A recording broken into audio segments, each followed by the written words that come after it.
आज हम देखने वाले हैं मन। यह पूरक पठन है। पूरक पठन में सिर्फ कृतियां और उसका स्वमत अभिव्यक्ति के लिए प्रश्न आते हैं। 4 अंकों का प्रश्न आता है। उसके लिए हम देखते हैं मन। मन विकास परिहार इनका पाठ है। उसमें विकास परिहार जी ने 2000 से लेकर 2006 तक भारतीय वायुसेना को अपनी सेवाएं दी है। फिर पत्रकारिता के क्षेत्र में उतरने के बाद वह रेडियो से जुड़े रहे। साहित्य में विशेष रुचि होने के कारण आप नाट्य गतिविधियों से भी जुड़े हुए। अब ये जो पद्य है उस पद्य में ये जो पद्य है उसे हाइकू कहते हैं। हाइकू यह जापान की लोकप्रिय विधा है, लोकप्रिय काव्य है। हाइकू विश्व में सबसे छोटी कविता कही जाती है। 5वें दशक में हिंदी साहित्य ने हाइकू को खुले मन से स्वीकार किया है। यह हाइकू कविता क्या होती है? तो हाइकू कविता 5, 7 और 5 बराबर 17 वर्णों के ढांचे में लिखी जाती है। 17 वर्णों के ढांचे में कविता लिखी जाती है।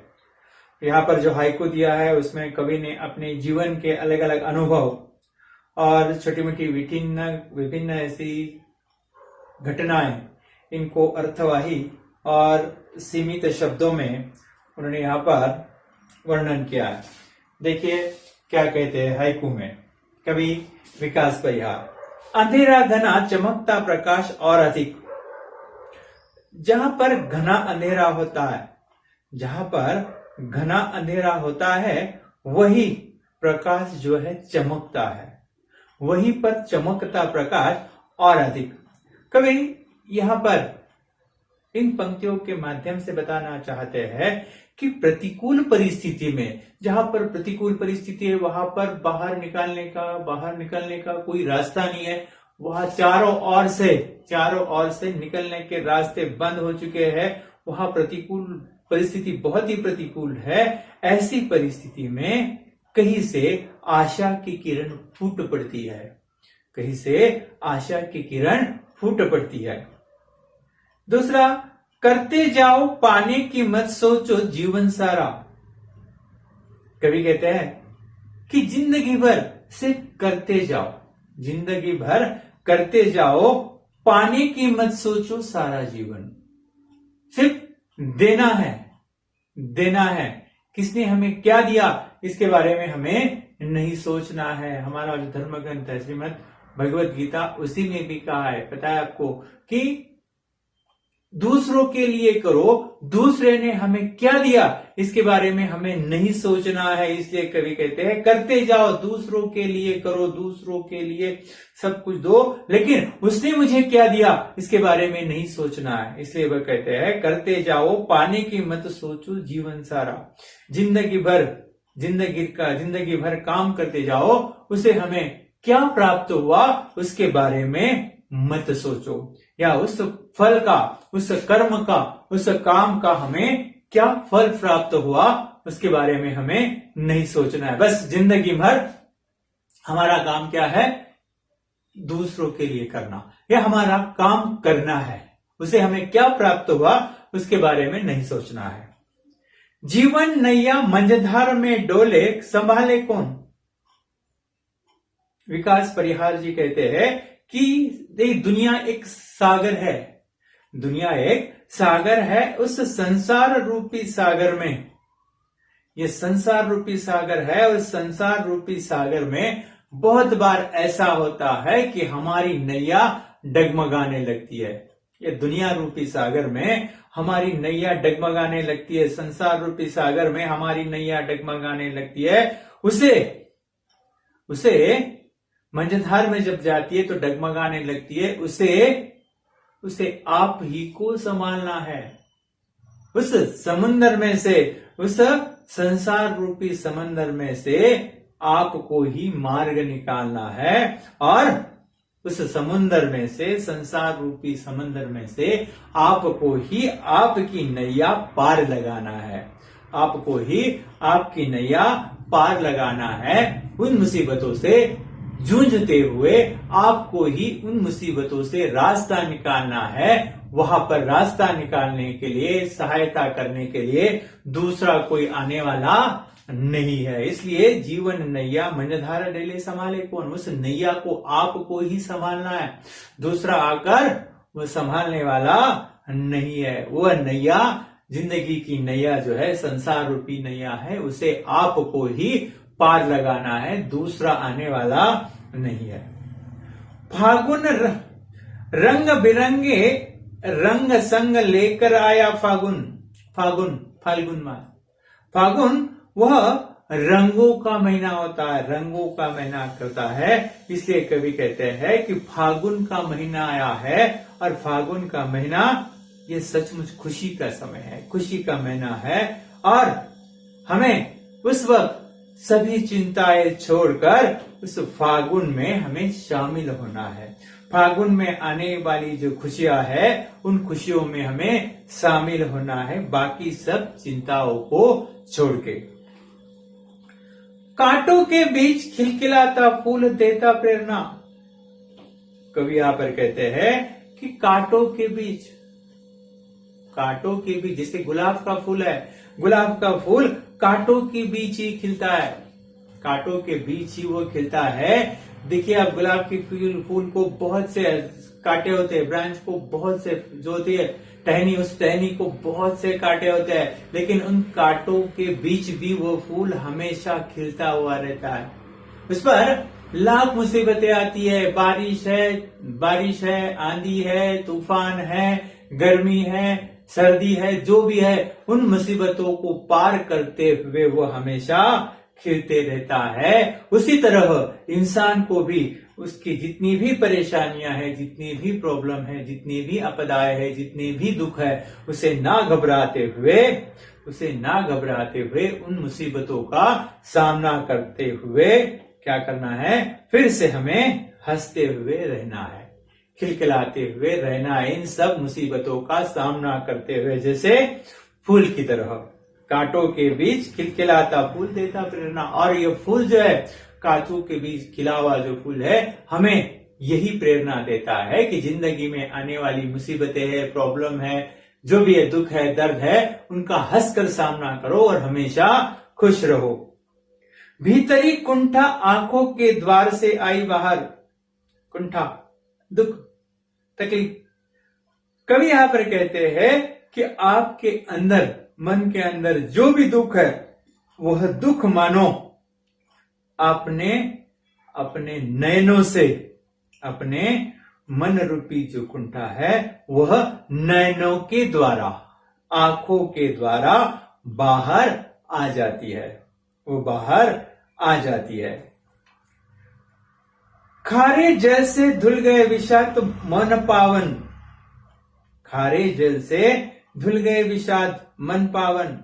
यहां पर कवि कहते हैं कि जल जो है वह आंखों से आता है, जल जो है आंखों से आता है, और मन का विषाद, मन का दुख है, वह कम हो जाता है, पावन हो जाता है।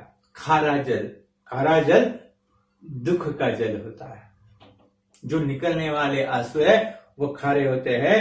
कवि यहां पर कहते हैं कि रो लेने से, आंखों से आंसू बहलाने दो, तुम्हारे मन का दुख जो है कम हो जाएगा और तुम्हारा मन पावन हो जाएगा, पवित्र हो जाएगा, तुम्हारे मन का दुख कम हो जाएगा। इसलिए कहते हैं खारे जल से धुल गए विषाद। आंखों से जो खारा जल, जो आंसू बहते हैं, उन आंसू के बहने से सब तुम्हारे दुख बह जाते हैं और मन पवित्र हो जाता है। मृत्यु को जीना जीवन विष पीना है जिजीविषा। कवि यहां पर कहते हैं कि मृत्यु को जीना जीवन विष पीना, क्योंकि हरेक के जीवन में परेशानियां हैं, प्रॉब्लम है, चिंताएं है, अप्रिय प्रसंग है, जो भी तुम जिंदगी में नहीं चाहते हो, ऐसे ही प्रसंग आते हैं। कवि यहां पर कहते हैं कि ऐसे में ही आपको रहना है। ये जीवन रूपी संग्राम जो है, उस जीवन रूपी संग्राम में आपको डटे रहना है और क्या करना है, इस जीवन रूपी संग्राम का सामना करना है। यही जिजीविषा है, यही इच्छा है कि जो भी मुसीबत है, जो भी है, उसका आप सामना करो और उन मुसीबतों से, उन दुख से क्या करो, लड़ते रहो, वहीं पर डटे रहो। मन की पीड़ा छाई बन बादल बरसी आंखें। कवि यहां पर कहते हैं, जैसे आसमान में बादल होते हैं, आसमान में बादल होते हैं तब वो बारिश होती है तो सब बादल बारिश होने के बाद साफ हो जाता है, बादल क्या होते हैं, धुल जाते हैं।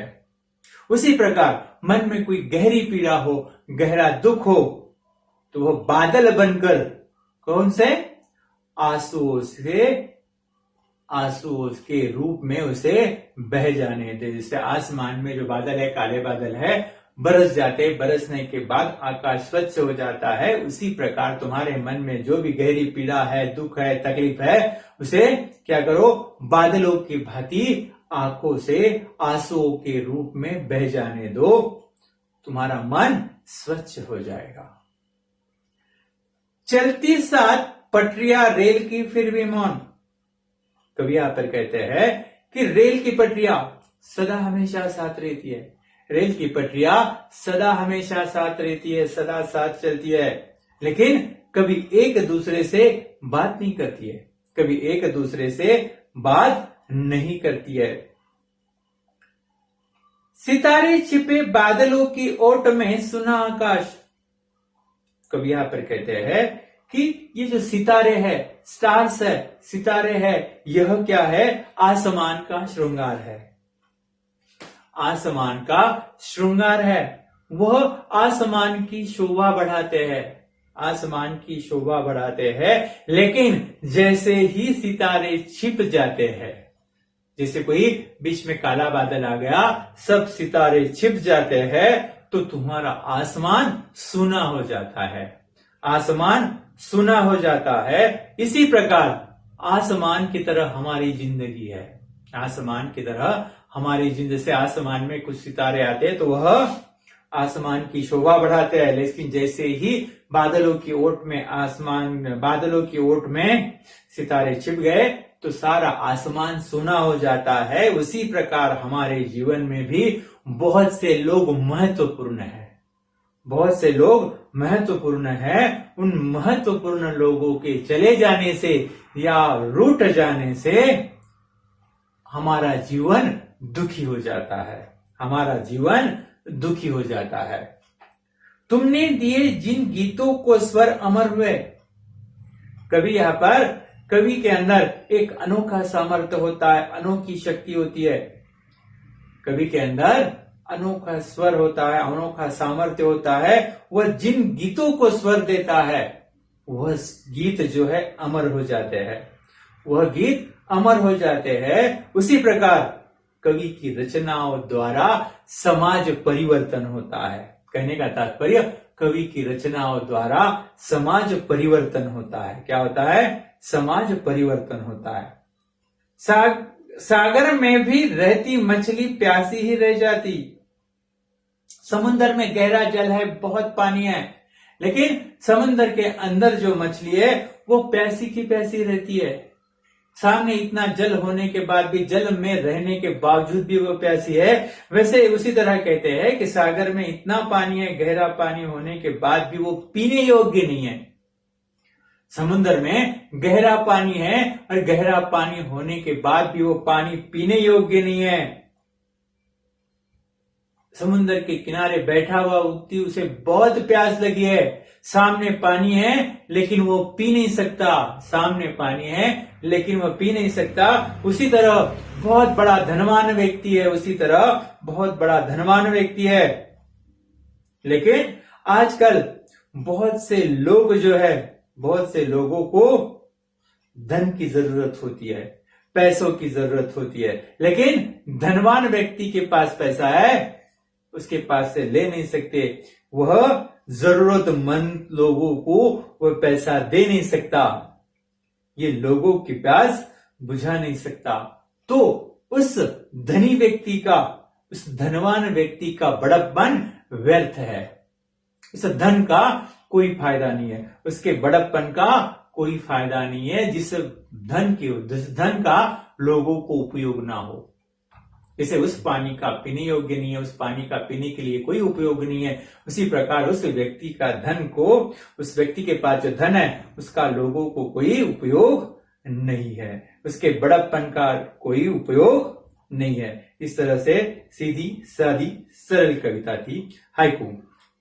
अभी देखिए जोड़ियां मिलाइए। मछली, मछली कैसी है? प्यासी। गीतों का स्वर अमर। रेल की पटरी, रेल की पटरी मौन। आकाश सुना, आकाश सुना। अभी देखिए यहां पर सितारों का छिप जाना क्या होता है? आसमान सुना हो जाता है, आसमान सुना हो जाता है। तुम्हारे गीतों को स्वर देना, तुम्हारे गीतों को स्वर देना क्या हो जाता है? गीतों को स्वर दिए तो वह अमर हो जाते हैं, वह अमर हो जाते हैं। उसी तरह नेक्स्ट है निम्नलिखित हाइकू द्वारा मिलने वाला संदेश। निम्नलिखित हाइकू द्वारा मिलने वाला संदेश। देखिए निम्नलिखित हाइकू द्वारा मिलने वाला संदेश।